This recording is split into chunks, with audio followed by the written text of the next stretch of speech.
First, we will concentrate on calculating the stresses and strains. Relationship between bending moment and the bending stress is quite simple. At every section of the beam, there is a particular bending moment which depends on the applied load and the length, etc. So, we can calculate the bending moment. Bending moment can be related to the bending stress. Stress is developed as a result of the bending moment. It is a simple relationship. Sigma bending stress is equal to bending moment m on Z. Z is a constant for the cross section, and by taking the measurements width and the thickness, we can calculate Z. It is in the form of 2I on T. I is the area moment of inertia, which is again constant for the cross section. Therefore, Z is entirely geometric parameter.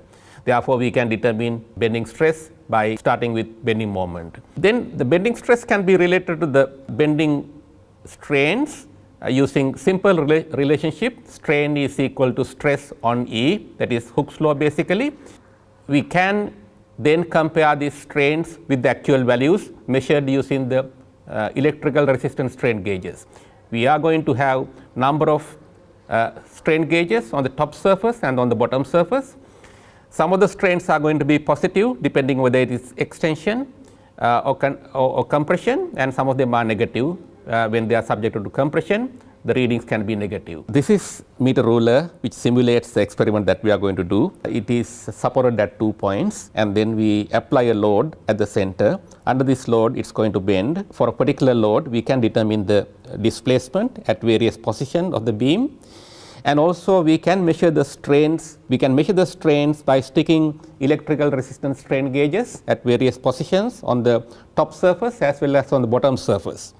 So, there are two measurements that we are going to take under this load: the displacement at various positions, the initial position and the final position, which will give the displacement, and the change of strain from the initial position to the final position at number of different points. Those parameters can be related to the theory.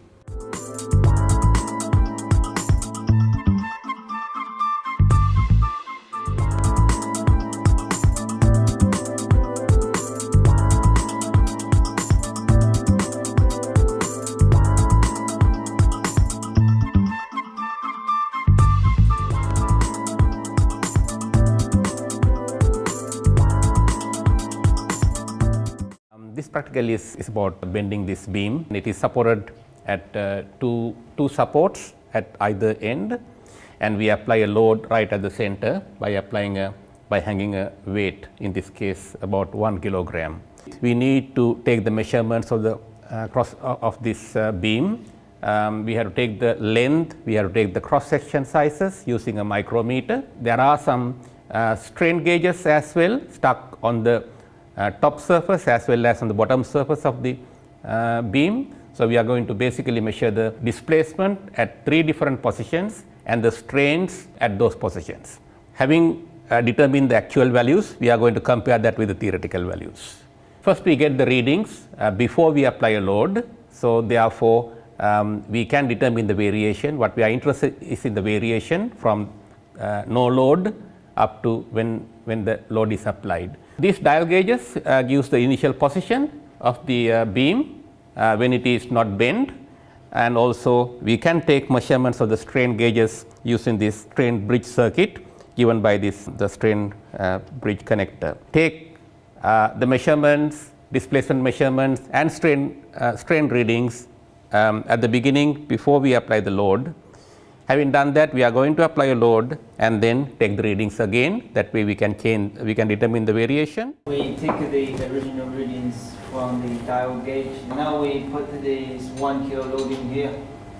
Now we say this beam is deflected. Now we take the readings from the dial gauge and subtract the one from the original readings, which is the net displacement. Which is the net displacement. And after this, we measure the strain gauge. We measure the strains using this strain gauge indicator. This is the position 1. We can see the reading is 461 microstrains. This is in microstrains.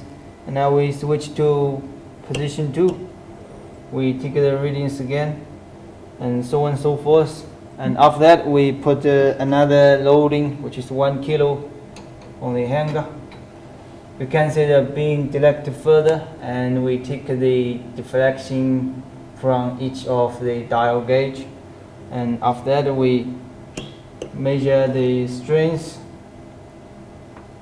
like we did before. This is a strain gauge position 1. It's reading 462. We switch to position 2. Now we take readings. If I can explain that, there can be negative readings because some of the strains are positive extension, some of the strains are negative, they are compression. So, strain can be either positive or negative. So, some of the readings can be negative. Having determined the strains and the displacements, we can compare them with what we get from the theory. Displacements for two different loads, in this case 1 kilogram and 2 kilograms are given. First table gives the displacement, theoretical values and the actual values when we hang 1 kilogram load, and the second one gives the displacement for 2 kilogram load. You can see the variation is there is some certain amount of disparity, but it is expected in this kind of practical. Next, we are looking at the strains for the same two loads. First one is for 1 kilogram, second one is for 2 kilograms. The first column is the theory, second column is the actual reading. And then again, these are micro strains and there is some sort of disparity, but still they are reasonable for what we can achieve with this practical.